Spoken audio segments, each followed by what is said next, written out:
চলছে জাম বাছাইয়ের কাজ। আপনারা দেখতে পাচ্ছেন জাম ঢালা হচ্ছে।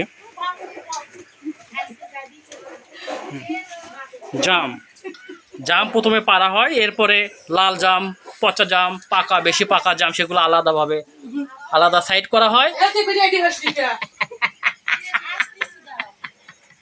আপনাদের কার কার জাম লাগবে, জাম লাগবে তারা বলবেন, ঠিক আছে?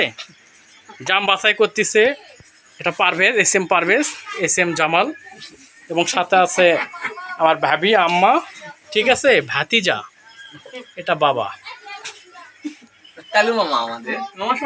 আম মারাইয়ের কাজ হচ্ছে, আম এগুলো বাজারজাত করা হবে, দেখতে পাচ্ছেন।